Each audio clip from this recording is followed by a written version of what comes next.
Hi, welcome to Marvelous Mysteries, the podcast. I'm Rebecca. And I'm Jaden. And we're going to share our mysteries with you this week, like normal. But first, we're going to do our icebreakers, like normal. I never can, do a good intro. I don't know. That's okay. It's so hard. So our first question, someone actually commented on our YouTube video asking us this. And the first one is, what are your favorite types of teas? I'm assuming I go first, or do you want to go first? Sure. Okay. Well, thank you for commenting and asking us this question. My voice. I don't know. I feel like I don't really like that many, berry teas. Although, to be fair, I guess I haven't had too many. Mm-hmm. So I would probably say, a nice mint. Or, there's, this, I think it's called, caramel, caramel, it's not caramel apple, but it's, a caramel cider flavored one. Okay. But, it's, a really nice blend. It's not too sweet or anything like that. It's just a really nice tea. I like that one a lot. I don't know. I feel like I kind of just more, Earl Grey and, English breakfast. Those ones. I'm not a huge fan of tea. I like coffee. But I do like, this, it's this... I can't remember the brand. It might be yogi tea, but I can't say for sure. But I like this black licorice tea. That's really good. And I like the hair product. I don't know if you know, but it's a hair product or beauty product, Aveda. They make hair products and skincare and makeup and stuff, but they also make tea. And they make it's very similar to the black licorice tea, but I like that too. I'm okay with chai tea. I don't ever had that before. I like it. It's okay. It's I've tried chai tea lattes, which are good. I made Taylor Swift's chai tea sugar cookies. Wow. Those are pretty good. They're a little weird because you have to put... fan. Yeah. You have to put the chai tea packet in the sugar cookies. So, there's kind of, bits of the tea. That's weird. But it's not that bad. I like them. They're spicy because you put, a cinnamon sugar frosting. But, yeah, definitely the licorice is the one I like. I don't like fruit teas because I don't like hot fruit. Yeah, it's warm. Warm melon.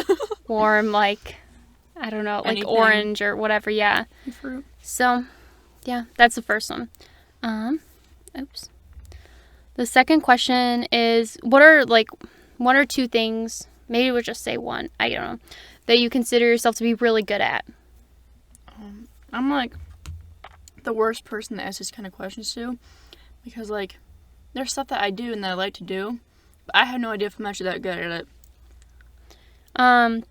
It doesn't have to be a thing though. It could be something about you. The first thing that comes to mind for me is I am super empathetic. I'm really good at understanding other people's perspectives and stuff.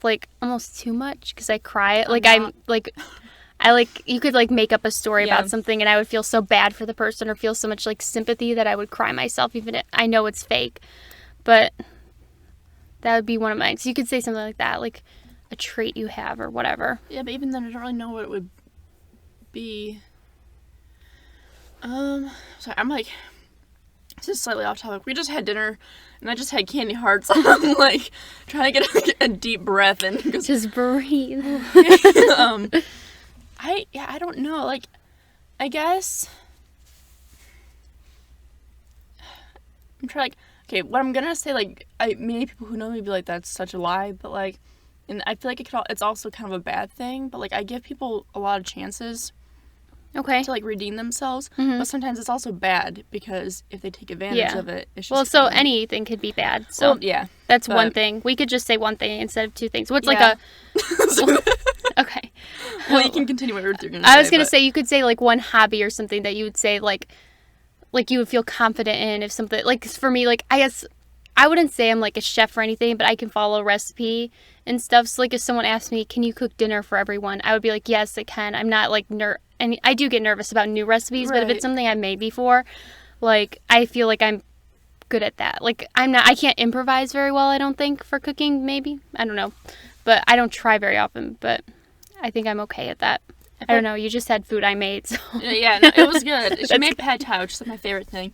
Well, I guess I was going to say, going off of that, I guess for me, then, I guess maybe I would say, baking. Okay. I don't do it as much anymore, because we're always trying to eat healthier in our house.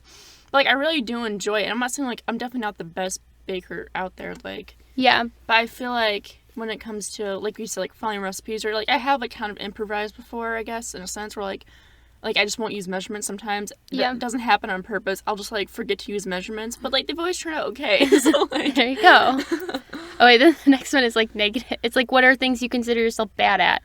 Which, like, I was, like, just say, like, one thing. Because I'm, like, I'll just give you a list, girl. We'll give you all our lists. I would say one thing, like, there's a lot. Like, one thing...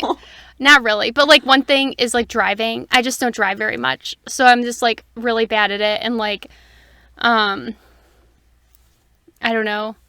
I don't know what it is about driving, but I get really stressed out and nervous, and it stresses people out, and I think it's because I don't drive very much, so, like, I'm not, like, great at it, and then I get really stressed out, and especially, I even do better by myself, because I'm, like, nervous about whoever's in my car is going to do. I guess I kind of get that way, too. I texted this. Sorry, I was gonna say I texted your sister the other day because I sent her a post on Instagram about something about like people will like when you almost get in a car crash, but like and then it shows like the baby Yoda face like really calm, like, like that's like how you react after the math. And I sent that to her, and I was like, "This is how I get whenever you or my sister are in the car." I was like, "It's only just you two that for some reason when they're in the car, I get like." Too relaxed with my driving that sometimes it's just like kind of bad. Sorry. Yeah, that's one thing I would say. You don't have to say two things. I would say driving, and then I'm trying to think of another thing. I guess it's like a lot of like hands-on activities. Like I'm not someone that like. Not just because I'm, like, not strong, but, like, I'm also not someone you want to, like, help move or, like, build something. You do not want me to do that. Like, I'm, like, very, like... You're more the planner. Yeah. Well, I don't even know if... I don't have, like, vision, too, like, for things. I'm, like, really good at, like, school smarts or whatever. Like, that's what I have. I don't have, like, the... whatever it is that, like... hands-on activity. Like, in school, I didn't like doing labs. I just wanted, like, I was like, just tell me, like, the equation. I don't need to see it. Like, I don't want to see it. I don't care. It doesn't help me learn it. Like, I just want to learn it. Like, tell me the definition. Tell me what's supposed to happen. I don't know. I don't know if that's, like, something... I don't want to just, like, list, like... I'm... here are my like, negative... like, yeah, like, just stuff, like, I want to change about. But, like, stuff that I'm just, like, this is not my strong suit. Like, more positive I'm trying to list. Yeah. That's why they're more weird. They're not just like, I hate my hair and my face. I don't know. There's definitely stuff that I would rather not, what do we call it? Whatever the question was, like negative, I guess, but like, I'm trying to pick through.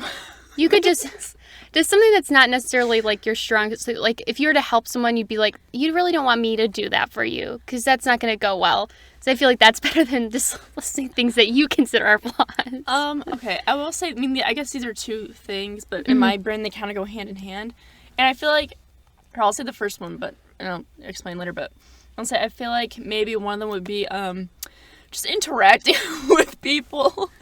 I would say I've gotten kind of better at it because where I'm working, I have to interact with like customers and things like that, and like my coworkers, and I feel like that's actually helped me get better at it. But I'm still not the greatest. But to kind of go along with that, I feel like would also be if someone were to cry around me, depending on how close I am to them, I get very uncomfortable and very awkward, which like I don't want to be, right? Like if it was like I'm sure if it was like you or obviously like my sister or like your sister, like people who I'm closer with, like I think I'd be able to handle myself. Like, okay, like what do you need? But when it's someone I don't know that well, like for instance, there was a classmate of mine who like was just like sobbing in the seat next to me. I didn't know her that well, so I was just like minding my own business because like, I don't know how to do that. And like she came up to me, and like I knew her well enough to where like, she came up to me and she was like, "I'm so sorry," kind of thing. I was like, "No, you're fine." I was like, she was like, "My friends were like, that girl next to you looked so uncomfortable," and I was like, but it's just one of those things where it's like I just don't know when to kind of like check in on someone, I think. Yeah. But so I guess in that case, I don't know if there's a certain term for it, but when it comes to Wait, yeah. I don't know if I'm good at that, but I'm just like really like I remember in high school, like this girl came into the bathroom and I just saw her and she was like on the verge of tears, and her friends, at least her friends were there. I'm about to cry just even talking about it. She like looked so sad, like something so bad happened to her. Her friends were like, "Are you okay?" And she was just like looking down. I was like, I did not know that. She was like years younger than me. Like so I wouldn't say anything. But I was like, I like, because when I think it was a senior, like they had us drive between different buildings. I like cried in my car because I felt so bad for her. Yeah. But yeah, because I cry a lot, like, about, like, anything, like, any emotion. I'm, like, angry, I cry. Sad, I cry. Happy, I can cry. Like, frustrated, stressed out, like, and so, like, Isaac was really freaked out at first. But because he was, like, in my family, your family, he's like, if you're crying, that's, like, really bad. It's, like, a red flag. He's like, and he's like, but I guess it's just any emotion. Like, I'll get really mad, and I'll just start crying. Yeah. And he's like, and I'm like, I'm just so mad or whatever at this person. It's like, because I think my mom, my sister, and I personally don't really like to cry. Because, like, I get headaches. Like, the things that go along with it that I don't like are just, like, I get headaches. My nose is, like, running. Mm-hmm. You know, like, I don't enjoy it. It's not something that I enjoy doing. So, like, yeah, I think, yeah, we just didn't really cry that often. This was, like at a funeral or something, which is very understandable if you do cry. Yeah. But can I also just say, this is just, when you were talking about the bathroom story, it just reminded me of my senior year. I had like Bluetooth earbuds at the time, and mine are gold now, but before they're black. And there's like these younger students, I think like maybe like 6th grade or maybe 7th grade, and they were at the high school for like a band thing. And I was like in the bathroom, minding my business, having my earbuds in, washing my hands. And, like, from the corner of my eye, I could see, like, this little girl kind of, like, she was, like, just kind of, like, eyeing me as she was washing her hands. And so, like, I kind of, like, look over at her because I'm like, bro, like, stop looking at me. And she goes, I like your hearing aids. Oh, my gosh. Like, I didn't know how to respond to that, so I just went, thank you. And, like, I just left. I didn't even dry my hands. And, like, I went back down. I went and sat back down with my friend, and I told her what happened. She was like, oh, man. She's like, that's so awkward. I'm going to share another bathroom story about, like, awkward encounters. My mom, like, visited a different, like, high school, like, when it was, like, for one of my sister's, like, things, and I remember she told me about this, and she went into the bathroom, and she saw some men in there, and she was like, wow, like, this school must be very progressive. They do, like unisex bathrooms, or, like they have, like, must have a lot of, like, transgender students. Like, wow, I'm very surprised. And then she, like, walks out and she realized she was just in the men's room. And then she was like, oh, no. She was just, like, being normal in there. Yeah. Like, she didn't, like, get nervous. Or she's just like, oh, cool. Or, like, interesting. Like, and I was like. Did they not say anything to her? I don't know. I guess not. And she was like, okay. It's just funny. But yeah, that's all our questions and bathroom stories, I guess. At least it's not, like, disturbing bathroom stories. Yeah, I don't know if I've really had any of those. Can I just say, okay, when I go into the bathroom, and if it's just me and one other person, or there's no one else in there, if it's just me to begin with, in my mind, I plan out, if I'm like, okay, if I go in this stall, that means every other stall someone can go in to get, like, the max amount of people before there has to be people in the stall right next to me. Does that make sense? Mm-hmm. So let's say there's 7 stalls. So I'm like, okay, if I take the first one, 4 stalls, 3 empty, everybody has a little space between them, right? If for some reason, other girls don't always seem to pick up on that. It's like in school, I would always do that, or like sit, like, if someone else was already in there, like I would sit like at least 1 stall away from them, and then someone would come in and like choose a stall right next to me, and then it was just like very quiet because we had no fans in our bathrooms, so it was just like really quiet, really awkward, and then it was I was just like too tense to do anything. It's like I would just like get up and leave. I don't know, like, because I don't really pay attention. I do try to, like, skip every once in a while, but, like, when I would go in high school with my friends, I just talk the whole time. Well, yeah, it's different when you're with your friends. Yeah. But when it's just, like, you and, like, 2 or 3 other strangers who are, like, in the stalls right next to each other, I just find it very awkward. Yeah, but I guess. That's just me also. But my friends and I in high school, like, we went to the bathroom between every single class because, like, we would all drink, like, a lot of water, and then one of my friends, like, had a condition. She had to go to the bathroom all the time, so we just go with her so she didn't feel so bad. And this was, like, never super awkward, except for, like, when people were, like, vaping, or not vaping. I don't think vaping was going on, but it was more like people like smoking or like doing whatever. And I'm like, oh my gosh, because I didn't do that. I was obviously like, I guess not obviously, but if someone did that, because I don't think anybody ever did like vaping or smoking when I was ever in the I'm sure they did it, but like never when I was in there. I feel like if they did that, I would just have like an asthma attack. Like I don't really have asthma that often. It's just like every now and then around like things like that, you know? I feel like I would just, they hear me in the stall just like slowly dying. It's like, what do you have something to say? No, I'm sorry. I'm sorry, I just can't breathe. Okay, well, did you go first last time? I really don't remember. I can't remember too. It's been a minute. I don't know. I think you did. I think I did. That sounds familiar. I'm trying to remember what I did last time. I don't remember, but I think I did. I did that sad one last time. Yeah. I feel like in the last one we were like really depressed, and I feel like you can feel like how like really tired and like done with the week I am in that one. So sorry. That one's kind of a bummer. I think I went last though, because I think we were really like depressed at the end of the podcast. As in like you went second? Yeah, so like mine was so you can just go. I go Either first. Way. Okay. So mine is it's called Who and Where is D.B. Cooper. So this is November 24th, 1971, which is the day before Thanksgiving. A middle-aged man with a black attaché case approached the flight counter at Northwest Orient Airlines at the Portland International Airport. He identified himself as Dan Cooper. Dan Cooper used cash to purchase a one-way flight ticket on Flight 305, which was a 30-minute trip to Seattle. He boarded the airport, took a seat in the rear of the passenger cabin. People said he was a quiet man who appeared to be in his mid-40s, wearing a business suit, a black tie, white shirt, plain. He ordered a bourbon with soda while the flight was waiting to take off. So the flight was only about the third floor. I think there was 35 or 36 people in it, which sounds kind of nice. And the flight left around 2:30 p.m. Shortly after takeoff, Cooper handed a note to the flight attendant, Florence Schaffner. It's either Schaffner or Schaffner. She assumed the note was like him giving her his phone number. So she's like just left it unopened and ignored it kind of. But then he leaned in and whispered to her, "Miss, you better look at that. No, I have a bomb." So the note's wording is unknown because Cooper, he reclaimed the note. But Florence said that the note basically said that Cooper had a bomb in his briefcase. She read the note. Cooper told her to sit beside him. She asked to see the bomb.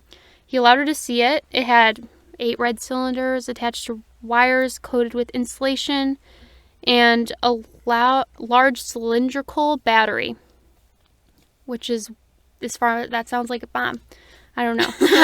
In my book, that sounds like a bomb. Yeah, I'm not Bomb Squad, but I've seen enough shows. It's like plot twist. You just actually work for the CIA and you podcast in your free time. I'm a Bomb Squad tech. No.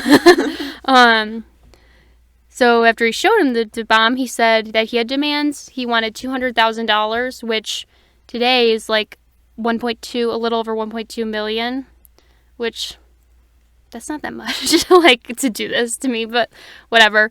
In negotiable American currency, 4 parachutes, 2 primary parachutes and 2 reserves. I don't know what that means. I didn't look it up. Sorry.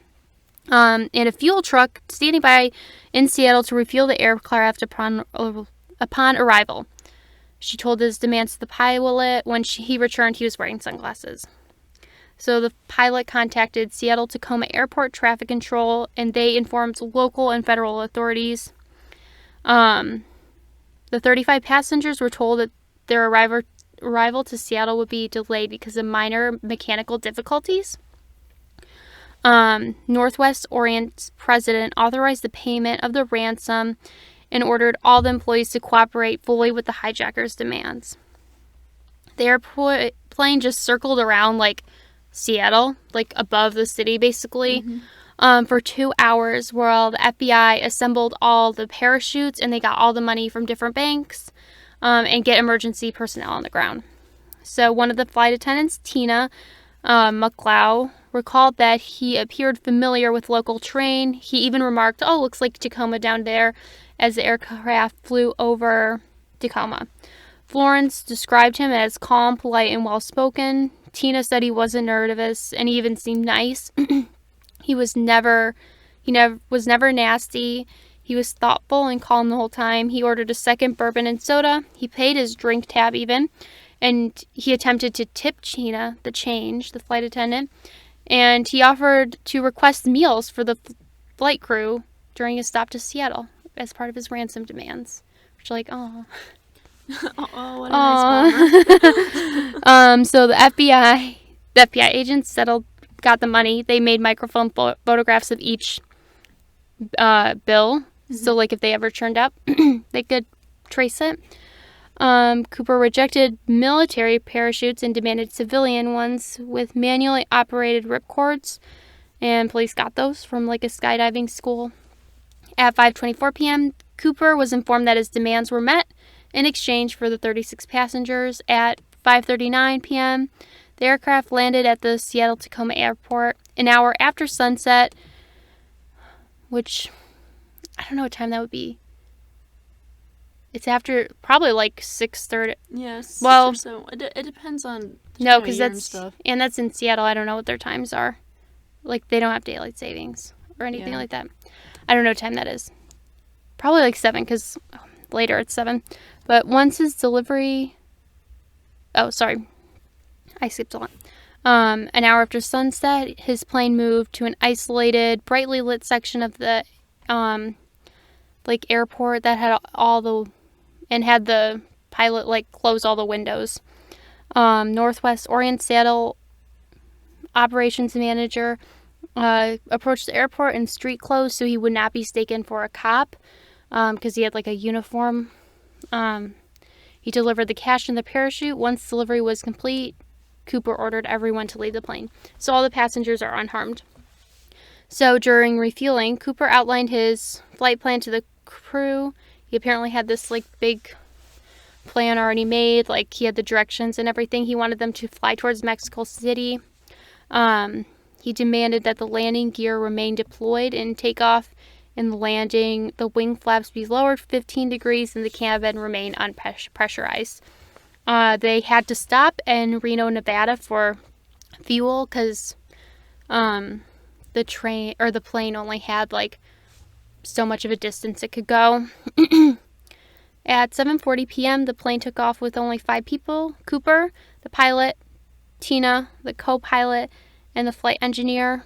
2 fighter aircrafts followed behind the air glider, one above and one below, trying to stay out of his view. A plane from the Air National Guard also shadowed the plane, but that plane ran short of fuel and had to turn back.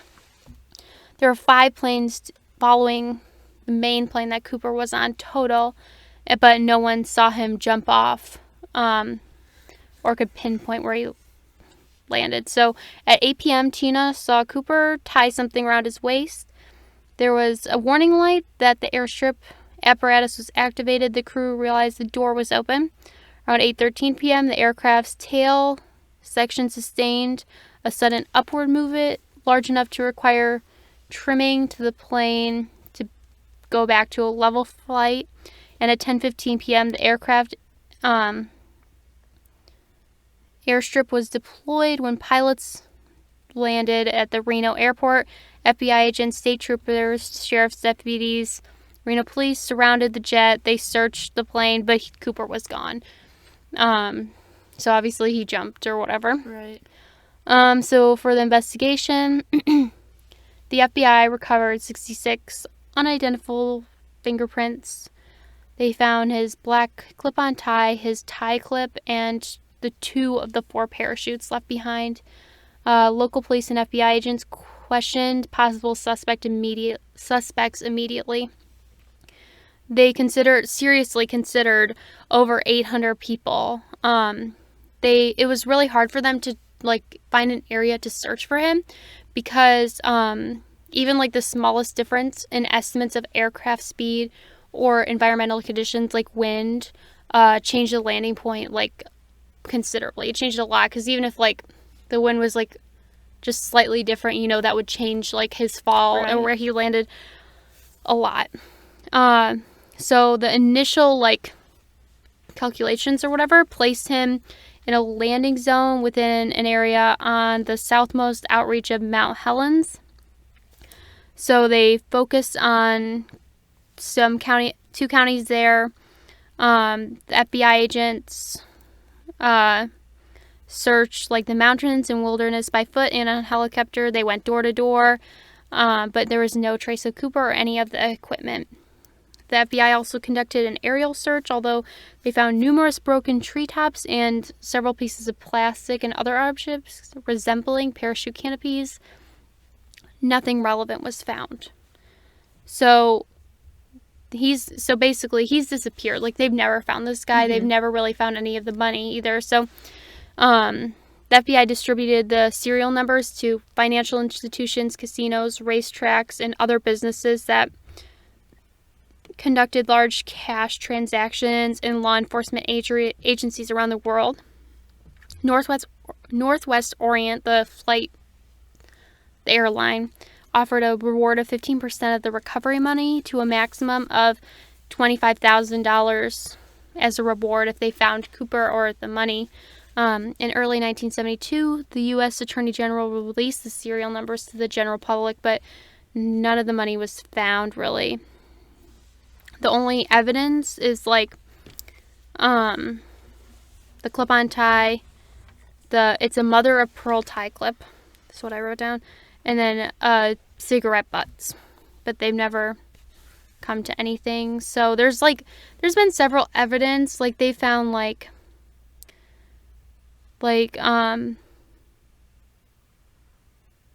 a place card, or they found what they thought was part of his backpack and, like, zipper or whatever, but they never have found him. And there was a lot of suspects too. Mine's kind of short, sorry. So there was a lot of suspects too, but I didn't really include them because it's kind of the same story. Like, they were there in Seattle around the similar time. They had military training, so they could have, like, known how to operate a parachute, but there's no physical evidence tying a lot of them to it, or no reason for the FBI to arrest them, because I think now they can test the DNA, but technically the case is closed. But the only thing they found, in February 10th, 1980, an 8-year-old, Brian Ingram, found 3 packets of the random cash on the Columbia riverfront, and that's all I wrote. But it was, like, some of the money, and it took, like, years for that family to, like, give the money up or whatever, or, like, I think the FBI had to buy the money or something. I didn't write that down, but I read it. But I don't know if I remember correctly. Sorry. But, because it's, like, worth, a decent amount now because he's, like, fugitive. So, basically, what the FBI speculates is that he would not have survived his jump. Because he just, like, dove into what they thought was the wilderness. And he probably didn't even get the parachute open. And they said even if, like, he made it down, he wouldn't have been able to pull it off without an accomplice to meet him somewhere in the woods, or, like, a predetermined landing location, and that would require, like, a precise jump, cooperation from the flight crew, and, like, a lot of planning. And there's no evidence that he requested or relieved help from the crew, and there's, like, no evidence that he knew where he even jumped. So, like, I read the profile, and I didn't include the profile either because it's like a lot of speculation, and it's like one of the things is, like, it's likely he was in desperate financial, like, desperation. He was needed the money really bad, but the other thing is, like, maybe he just, like, did it because he could, which, see, I don't know, that seems more likely to me, I guess, because he was so calm, Yeah. Like, he just did it because he could. But there's been, like, copycat hijackings and stuff, but they've never found him. They've never found, like, any part of him, any evidence or anything. So between 1971 and 2016, the FBI has processed over 1,000 serious suspects, but none have been anything more than circumstantial evidence. So basically, it's like they're around the same time and place, and they kind of look like the sketch that the flight attendant gave the the police. So there's not really anything. It's kind of strange. They said, like, basically the name is kind of based off of a comic or something. But might not even be. There was one guy actually named,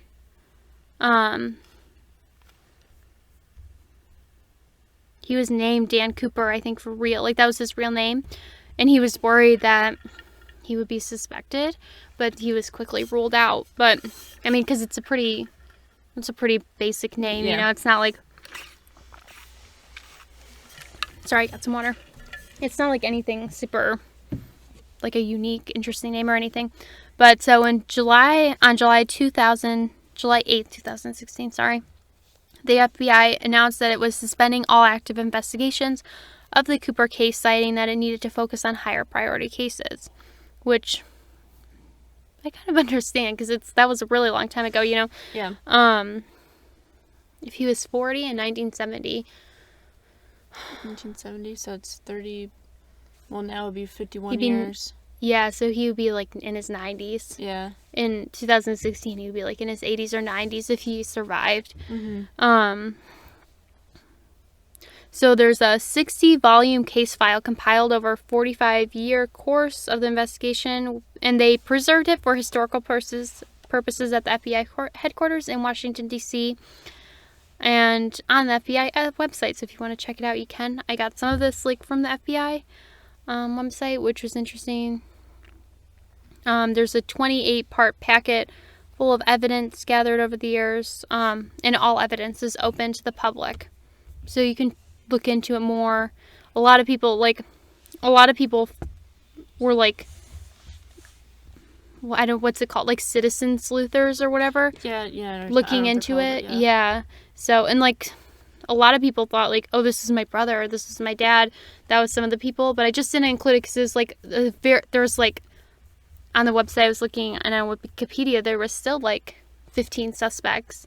And it's the same story, you know, over and over again, and similar reasons, but I just didn't think anyone wanted me to go on and on and on about these people. But it's just interesting because they've never found anything about him. They don't know anything. Like, they even requested an interview with him, and he was like, no, which, like, I get why he would say no, but like, like, oh yeah, just go in for an interview, don't mind the cops. one sec. Yeah, like, but, and I guess the thing I thought is, like, he might not even have had a bomb, you know, he could have, like, right, just, like, constructed something that looked like it, or... Yep, but they have to take it seriously. Right. But, or it could have been, like, a small, I don't know, I guess it's, in 1970, I don't know how easy it was to, like, buy a bomb or whatever, or make a bomb, I guess, because now you might, I don't know, it's... Wow. I'm broke. I was gonna say, I feel like there are, like, certain, like, chemicals or something like that are quite, like, that are quite common that you can, like, make a bomb with. I wouldn't, you know, personally know. Don't make a bomb, but, like... But, like, I was thinking, because you're talking about how, like, after he had released the passengers, he was still on the plane as they refueled, and I was kind of, like, thinking, I was like, was there no way for them to somehow get him off the plane, even if he technically may or may not have actually had a bomb? Like, I don't know, or, like, put a tracker, I guess I don't know how well, if they had trackers back then, and if they did, how well they were, but still, they had bugs. Like, you know what I mean, like, bugs, like, to bug, like, cell phones and things, like, I don't know. I think they just missed him because they followed him, like, the whole time, the planes. You know, they never saw him, They never saw him jump out. Like, they got there and everyone was waiting for him, but he just wasn't in the plane. They didn't see him because it's, like, tiny little person in the sky. You know, like, yeah. But, yeah, and then there was, like, they had DNA, like, samples, but I don't think they started using DNA until a while later. So I feel like they ran it, and I can't remember exactly what it says now. Sorry. But I feel like I've heard that story before. Like, at least the beginning part where somehow how, like, he had pulled the stewardess aside and gave her a note. Like, I feel like I've heard that before, but maybe that's just, like, I know it was definitely in a TV show that I heard, and they used it, I think, kind of like a similar plot line. I mean, they changed some of it, obviously, but I don't know. Yeah. Okay. But still. Okay, so I'm gonna be real with you. Okay, I read 2 articles on the one that I did. One of them was really short, and the other one was so long that I just, like, took bits and pieces from it. Yeah. To kind of get, like, the main point, because I think even in the end, it's still kind of, like, the same, what's the word I'm looking for? Story. The same, like, outcome. Oh, okay. Kind of thing. Anyways, so mine is called, it goes by the Charles Bravo murder and the murder at the Priory. That's how you say it. Like, I think those are two different names for the same case. Okay. But it's about a man named Charles Delaney Bravo. He was a British lawyer who was fatally poisoned with antimony in 1876, which, you know, now that I think about it, I really should have looked up what antimony was, because as I was reading this, I was like, I don't know what type of poison that is, or if that's just, like, a very, I don't know. I'll move on. Okay. But yeah, so it was an unsolved crime, and it was committed within the household at the Priory, a landmark house in Balham, London. Okay, I'm not gonna read that. So Charles Bravo was born in London in 1852, I believe. Sorry, I don't know what this is. Nope. He was born in 1845. Okay. November 1845, died 1876. Anyways, so he was baptized in St. Helier in 1852. He attended Trinity College, Oxford, and became a lawyer. And then he married Florence Ricardo. And he had fathered an illegitimate father, or child. Illegitimate? Yeah, I feel like I said that word wrong, but maybe not. So his wife, Florence, she had been previously married in 1864 to a man named Alexander Ricardo. And then they were separated because of his affairs and violent alcoholism. And then she had, like, this is kind of backstory about her. Okay. And then she also had, like, an affair with a much older man. His name was Dr. James Manby Gully. He was a doctor who was also married at the time. And then when her husband died in 1871, she met Charles, and they got married, and she stopped all of her affairs. So the police inquiries in the case reveal that Charles' behavior towards Florence was controlling, mean, violent, and bullying. Florence was wealthier than Charles and had opted from the start to hold on to her own money, or an option only recently provided by Married Women's Property Act 1870. Okay. But that led to tensions within the marriage. Okay. So, by the way, what I'm reading right now is just, like, a very brief overall thing, and then I have, like, more information from another article that kind of goes a bit more in depth, just to let you know. So, like, some of this might be repeated later. Okay, that's fine. So the poisoning of Charles Bravo occurred 4 months into the marriage. His death was drawn out, lasting from 2 to 3 days. It was very painful, and it was noted that he did not offer any explanation of his condition to the doctors attending him. So one theory is that Charles Bravo was slowly poisoning his wife with small cumulative doses of antimony in form of tartar emetic. Like I said both those words very wrong. Which explains her chronic illness that she suffered from shortly into their marriage. And they were thinking, like, while treating himself with a medicine for toothache before going to bed, and they were saying, like, because he was taking that medicine, like, maybe he accidentally swallowed whatever he was poisoning her with. Okay. I looked up what antimony is. It's just like, it says a single dose of potassium antimony tartar, which is what you just said. Yeah. Symptoms of severe poisoning, it's like just a poison or whatever. Okay. I don't know if it was like a... You ingest it or inhale it. It's like arsenic poisoning, this says. Okay. So their housekeeper, Miss Cox, reportedly told the police that when they were alone together, Charles had admitted using the tartar emetic on himself, but she later changed her statement, they were thinking maybe she changed her statement to potentially deflect suspicion from herself to Florence. Okay. And then, yeah, other people have thought that maybe There was different suggestions as to what happened to cause poisoning, including suicide, murder by the housekeeper, who Bravo had threatened to get rid of, like a fire. Okay. Or he was maybe murdered by Florence, or murdered by a disaffected groom who Bravo had discharged from employment at the Priory. Okay. Actually, I'm gonna skip that part for now. So, again, this kind of goes into more detail about what I just read, but so in April 1876, Charles Bravo went to his bedroom, took his medicine for his toothache, and poured himself some water from the jug on his nightstand. Within minutes of going to bed, Charles Bravo fell desperately ill. Within 2 days, he was pronounced dead, the victim of antimony poisoning. And, like, I think, like, maybe this is just, like, another, like, poisoning, kind of like regular thing, but they... Okay. But it says that his death still stands as a murder mystery that was never solved. Suicide, manslaughter, and murder have been casted forward by historians and famous crime writers. So just after 9:30 p.m. on the night of Tuesday, April 18th, 1876, the mistress of the estate, Florence Bravo, was asleep in her room. Her personal servant, Miss Jane Cox, sitting by her bedside, was knitting, and the day had been... Sorry, I keep losing my place. I need to zoom in or need glasses. My glasses. So the wife and her servant were in her room, and then Charles Bravo had returned from taking a ride on one of the horses in a bluster. The horse had bolted whilst he had been riding, and Charles was in...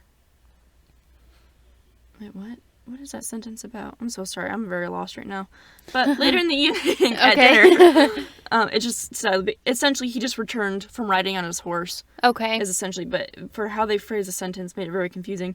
So later that evening at dinner, Florence had too much to drink, and tensions between the married couple had flared over both her drinking and her expensive. And Florence had been planning a holiday for... Oh my goodness, what is my problem?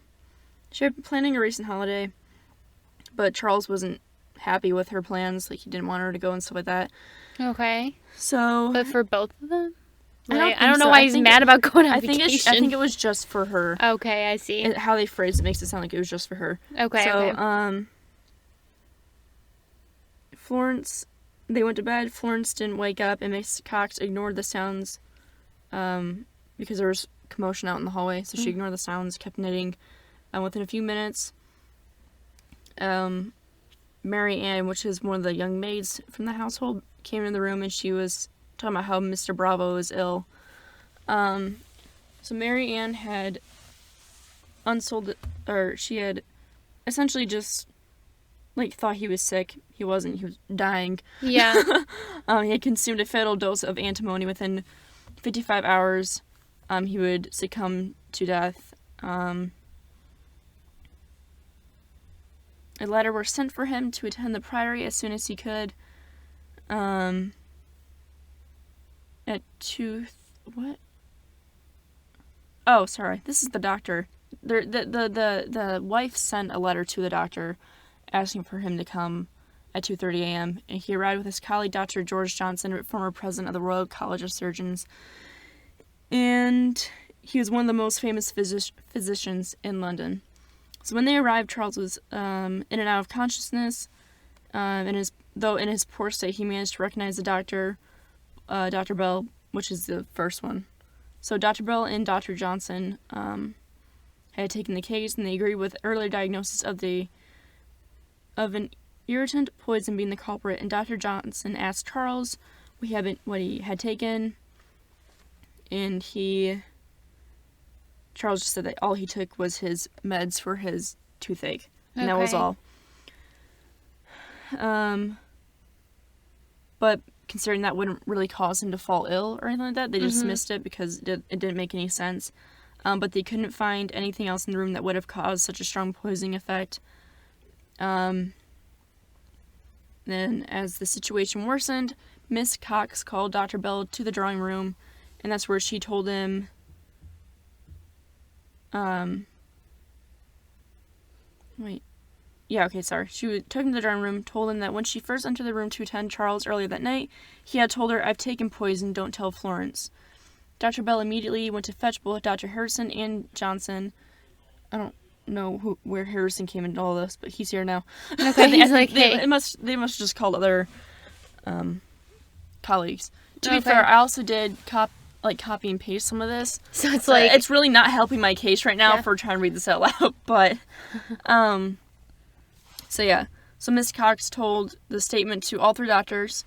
Dr. Harrison demanded to know why Miss Cox had not told him earlier, but she simply replied that she had told him as soon as he arrived, though Dr. Harrison was quite sure she had not told him anything of the sort. The doctors went back to Charles to investigate further. They asked him what he had taken, and they asked him what he had taken, and that they were aware that he had told Cox that he had taken poison that was meant to be kept a secret. Charles only repeated that he had only taken the medicine for his toothache and perhaps swallowed a little. He said that if it's not that medicine, then he doesn't know what it is. So the doctors left for the night, taking samples of Charles' vomit for analysis. Ooh, wouldn't you love that job? Taking people's vomit. For analysis.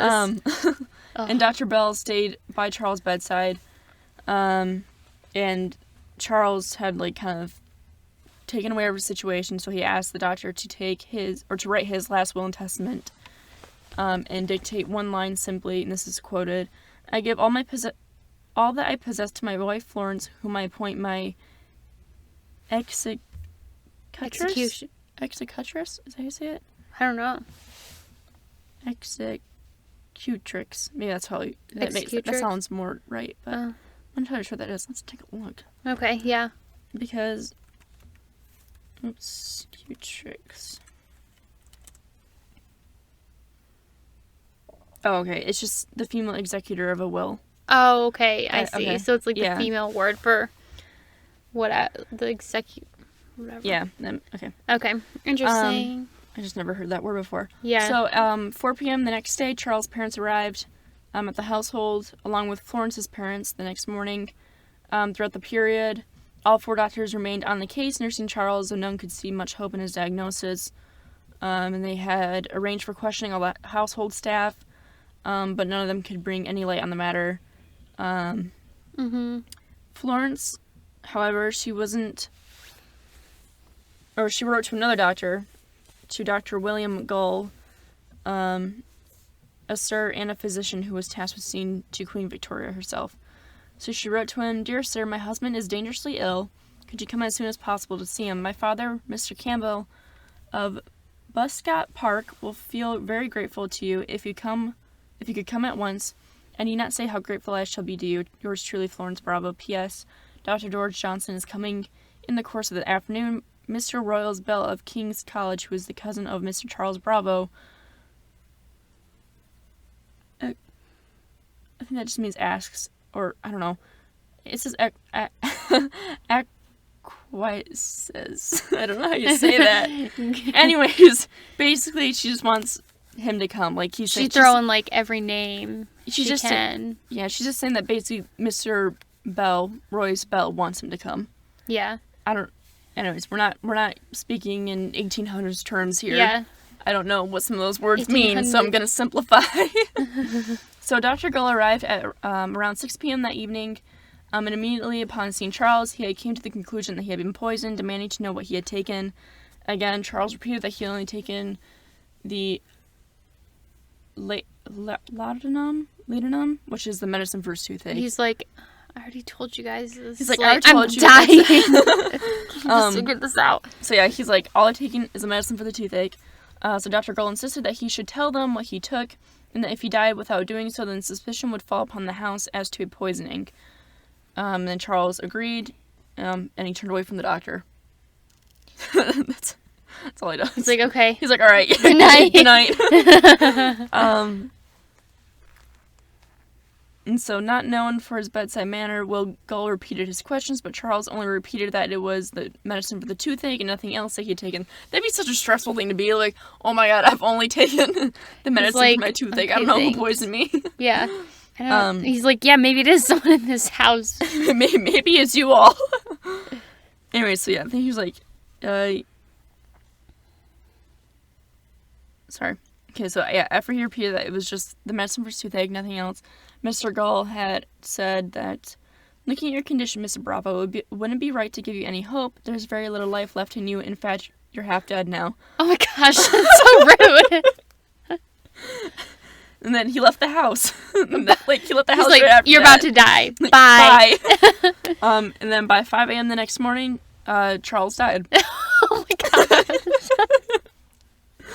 He was pronounced dead at 5:20 a.m. by his cousin, Dr. Royce Bell. Okay. And it was a prolonged, grim death. But they still didn't know what had killed him. And so they had actually, there was they went to court and everything like that because Florence was under suspicion and everything like that, but the jury kind of came, and this is a quote from the jury, saying that we find that the deceased died from the effects of poison antimony, but we have not sufficient evidence to show under which circumstances it came into his body. And that was it. Like, they didn't have anything else other than that, so the case was kind of like, the case is closed, or at least ended there, because they couldn't do anything else. Mm-hmm. Very few people were satisfied with the outcome of the case. And yeah, so they were just unsatisfied with its conclusions. So his body was taken to Norwood Cemetery the following day for burial. Joseph Bravo, which I can't remember if that's his dad or his brother, but he had voiced his concerns as to the bottles of poison that could be found all over the Priory, referring to Florence's homeopathic medicines, and referred anyone that would listen to Charles' letters to his mother in the days leading to his death that he clearly suggested the voice of a carefree and happy man, not a man on the verge of committing suicide. Okay. Joseph Bravo made his opinion official, and he had also enlisted the help of his solicitor to take his suspicions to Scotland Yard.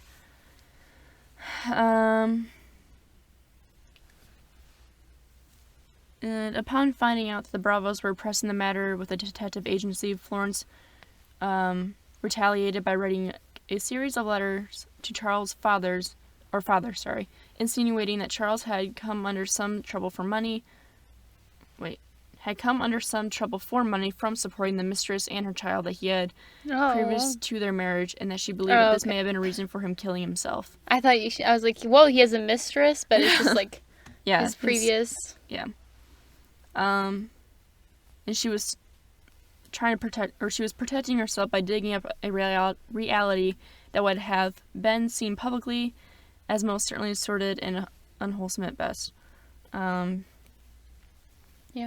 chief inspector from Scotland Yard had even traveled to Florence and Miss Cox on the rumors that were persisting and casting suspicion around Charles Bravo's death. And this had opened a rift between Florence and her in-laws. And that's kind of where I ended that, because like I said, the article that I had read about this was very long, and I didn't want to go too much into her thing, because it was just very nothing was found, they suspected her, but they had no evidence, and I don't know. Right. Plus she could have just been I don't know, she seems like she was different for the time, right? She was in control of her own money, which was very recent. She seemed like she had previous marriages and stuff, so she could have just been they're it's her because of those things, rather than which everyone in the house is a suspect, but I don't know. I also get why she's the number one suspect, but probably because I think the main part was because their marriage was very unhappy and stuff like that. But plus, usually it's the spouse or crime of passion. So I had written down some theories, which kind of really from suicide or murder or those sort of things. So I think there's 3 series, but so the first one is suicide, which was a theory at the time of the death. Like, it was a very common theory at the time when he died. Is that he took the poison himself, committing suicide either through a jealous rage or a petulant temper tantrum. Most people believe that he took the antimony and then immediately regretted his decision, or lost his nerve and hence called out for hot water, knowing himself to be poisoned. There's also evidence that had pointed that Charles, whilst he lay in bed, showed no panic towards his impending death, and that he not once accused anyone of poisoning him.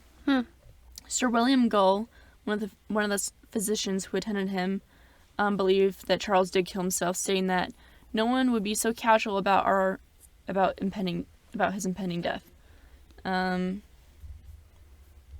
then there's also, like, naturally, like, Miss Cox had even said that, like, he had taken the poison himself. Right before. Right. If her statement is true, right? Right. We're assuming in this case it is a thing. Sorry, I'm kind of briefly reading through this. But yeah, I mean, there's not much other than that, because they're also, like, saying that, like, Dr. Gall also believed him to have taken the antimony knowingly, whilst others suggested that no one would kill himself with such terribly painful poison. The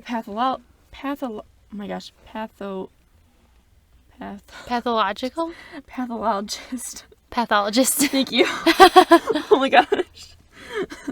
Who undertook the post-mortem said this. He said, no one wishing to commit suicide would have done so with one of the most painful chemicals in the entire pharmacopoeia. Drugs. Thank you. I'm kind of actually going to end that one there, because it's all basically saying the same thing. Is that he told, so the next one is manslaughter. One of the main proponents of the theory is that Professor Mary Hartman, who was a professor of history at Rutgers University. Her theory was that Florence was slipping antimony into Charles Bravo's alcohol for some time in order to make him fall ill. And this was done in order to turn people away from alcohol by creating negative associations with their drinker. So they used the wrong there. Anyways, another reason this may have been done could have been to stop Charles' sexual advances. Sorry, misspoke. Yeah. Those mean very different things. Then if, after 2 miscarriages, Florence was so desperate not to become pregnant for a third time, might have led her to poison him. That's Yep. that's a good way. We won't discuss it. I'll just poison you instead, so you'll have another baby. Yeah, it says that she was poisoning him just enough to make him ill as a form of birth control. Which is like, okay, girl, like, I understand, but also, like, yo, you're killing someone. Don't poison him. Just say, I don't want another baby. It says this is actually not uncommon as it might sound in Victoria, England. Yeah, I would believe that. It was more usually done with chloroform rather than antimony or any other irritant poisons. This theory follows that Florence poisoned his water jug that night, but accidentally put too much into the solution, leading to his death, rather than just a sickness. And it was true that he had suffered strange bouts of sickness leading up to his death, which seemed to pass as fast as they had come on, which lends the theory a level of intrigue.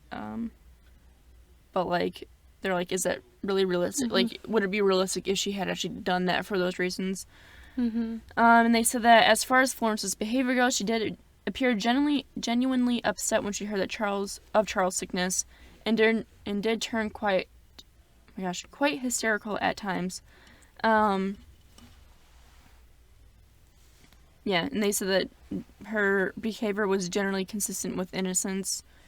And she appeared to want to help as best as she could, demanding for more doctors and contacting as many physicians and pleading for their help. Right.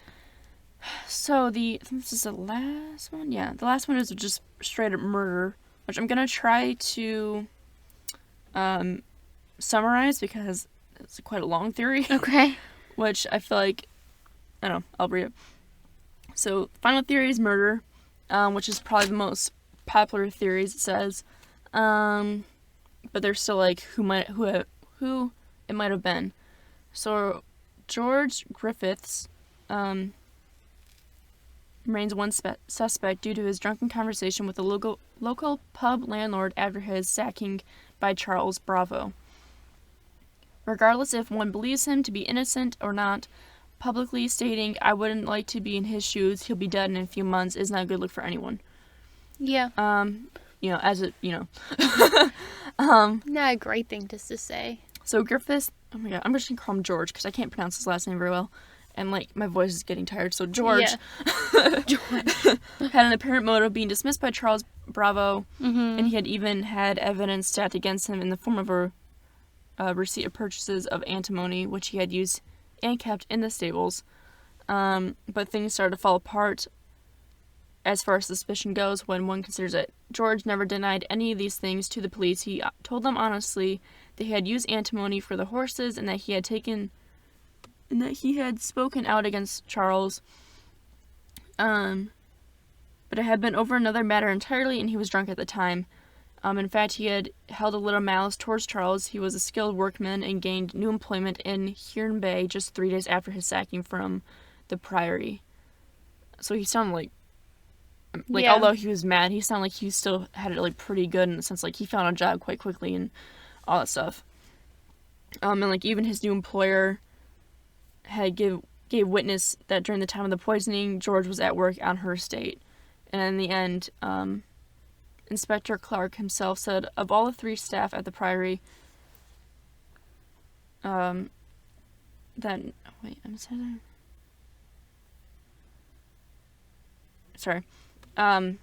in the end, Inspector Clark was just saying he was satisfied that none of Mrs. Bravo's servants were involved in what happened. At least that he that's what he thought. So, in many respects, George can be seen as a compelling suspect, but his suspicion fails to hold up under any scrutiny. So he kind of had an alibi already because his employer was he was at my house. Yeah. So, supposedly. So they're trying to think about who else it could be. Dr. Gully falls under some suspicion due to the way in which his relationship ended with Florence so abruptly and how she had lied to him about her marriage to Charles. He had fostered a resentment towards a couple, and especially towards Charles? Oh, that's just a question. Sorry, I don't... They also misspelled many things in this article. Instead of quite, they wrote it as quiet. Oh. And stuff like that. The wrong theirs. I'm just saying. Is this information all incorrect as well? It's just an entirely wrong article. Yeah. So I'm kind of skipping through because I don't want to go through all these, but so I thought maybe Gully was a suspect because of the affair he had with what's her face? Florence. Florence. And then they thought maybe it could be Miss Cox because she repeated suspects due to her lying about what she did or did not say to all the doctors, technically. And the fact that he had threatened to fire her, and then her behavior during both the night of the poisoning and at the inquest is suspicious at best. She had first told the police that she reacted to Charles Bravo cries for help. However, in truth, Mary Ann, the maid, had alerted her, which might seem innocent, but it seems unlikely that Miss Cox would not have heard Charles call for help on the landing just a few feet away from Florence's bedroom door. So they're if she had heard him, why ignore him? When the doctors arrived, why had she given him a long list of possible illnesses or reasons for sickness if she knew that he had been poisoned, which she had later told them? There's a lot that went against her in general as a suspect, but in her favor is one rather important matter pertaining to her own personal life. Mrs. Cox's family were the owners of several large plantations in Jamaica, and she had been informed that she was imminently going to inherit them. And the plantations consisted of over 1,000 acres of land and estimated to be a value of £6,800.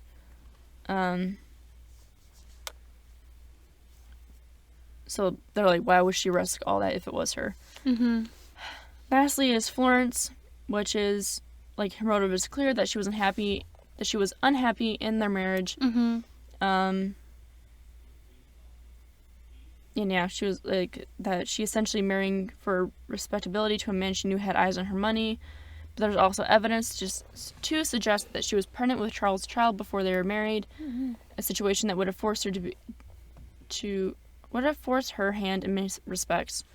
And then it says she was a strong, independent woman. She would not have need no man. She don't need no man. She would not have appreciated Charles pushing his way about the house, demanding her to act as he had wished and to spend her own money as he commanded. And on top of it, she had miscarried twice and had a bleak outlook upon carrying a pregnancy to term, whilst Charles failed to understand what miscarriages were doing to her physical and mental health. And yeah, I'm kind of just going to end it there because it goes on and on. Yeah. But because those are kind of like the main reasons as to like what could have led her to poisoning him. Mm-hmm. I see. But yeah, I'm going to just kind of leave it because like they never found out what had actually happened. There's just only theories and yeah. It's kind of a long one. Yeah, I'm glad I'm not a woman in like the 1800s. I know. Like I'm like, oh, it'd be nice to just be like housewife or whatever, but also like, have you seen? I saw a thing and it was like, because a lot of people romanticize like the 50s or something, right. And it was like, oh, I want a man in the 50s because they like are like, oh, hi, honey, or whatever. And then it was like someone else did a video and it was like men when they're in the 50s when their wife birthed their meatloaf and this guy punching this punching bag or whatever. It's like, yikes. But yeah, I would not have wanted to be a woman in the 1800s or really any time past like any time that isn't now, I suppose. Yeah, I guess. I don't know. Yeah, I don't know. No matter what, it's no matter what, there's wild. still cons. But I think it's better now, kind of. But yeah, that's all we have. Just a PSA that if you watch Criminal Minds, the first 12 seasons are on Netflix. Oh, okay. But the last 3 they just added to Hulu very recently. There's 15 seasons? There's 15 seasons. gosh. There's a lot. Yeah, so it's like I haven't been watching the last 3 for years because I was like, did they just end it at 12 or whatever? Which is kind of wild. And season 12, like on Netflix, kind of ends on like a little cliffhanger. And I was like, oh, there's like 15 more seasons because it just ended, I think, this year. It's crazy. Or last year, 2020, I think. And I was like, that's sad. And I was like, at one point I was like, should I try to get a free trial or like pay for CBS Access to watch those? So I was like, no, that's ridiculous. And then just randomly I found them and that's exciting. Even though the first couple seasons obviously are much better because it's like repetitive and now it's like it's not as serious and they're coming up with weirder serial killers. So like the first few seasons are more scary. But it's still good. I still like it. I like Criminal Minds. Is it? I don't think I've ever watched it, but I actually don't like a lot of like murder mystery shows or like those type of shows. Like if there's not like I don't know if you've ever seen like Psych or Castle. But, like those are the type that I like to watch because they're much more like lighthearted in the sense like yeah, there's still murders happening, but like the characters and everything, there's like a lot more humor and stuff. There's humor in it. Like the characters, they're like their point is like their family, and then there's one character like that's someone with Tom Selleck, or no? No, I don't think so. There's one character who's like really funny, and there's like funny dynamics and stuff. Like Garcia's like the tech analyst or whatever, and she's like funny and like quirky and stuff. So Tom Selleck is not in this. Yeah, no, I didn't think so. My bad. It's in the other mystery show. Yeah, it's funny. There is some lightheartedness. Like the first 2 seasons, maybe not quite as much. It's like a little bit like harder to pick up on or something. But it's the one guy was in the first 2 seasons. He's in The Princess Bride and like he's like Inigo Montoya in The Princess Bride. Mandy Patinkin. Couldn't think of his name. He was in it, but and Shamar Moore, who's on like everyone like loves, like thinks he's very good looking and handsome. He's like he was on soap operas or whatever, The Young and the Restless. But yeah, it's pretty funny. To me, it has a similar vibe as like Castle, which I've watched a little bit at your house. It's just like the material, like I don't know, serial killers is just a darker topic than like one-off murders, I think. I don't know. Okay, well that's all. Sorry. No, you're fine. But yeah, that's all we have. We'll see you guys next week. But well, I don't know. You know what I want to do? Sorry, I was gonna say I think I talked to you about this before, about potentially adding like sound effects and things in our podcast. Not while we're saying the cases and like murder things, because I feel like that would be disrespectful, but when we're just talking, chatting. But I don't know, at the same time, like, I also would rather not like have to spend money on anything, or like, like, there are some things that you have to like pay to get like certain sound effects or things like that, and like I know you can find free ones. I just like, do I really want to spend that much time like looking for it? Or yeah, that's true. We'll see. Maybe there will be someday. Maybe, yeah, one day. Okay, well, see you guys next week. Thanks for listening. Follow us on Instagram, Twitter, or YouTube, Facebook. If you have questions you want to ask us, you can comment on any of our social media, or like send us a message on social media. If you are not listening to this on YouTube you can just comment. But yeah, I'll see you guys next week. Bye.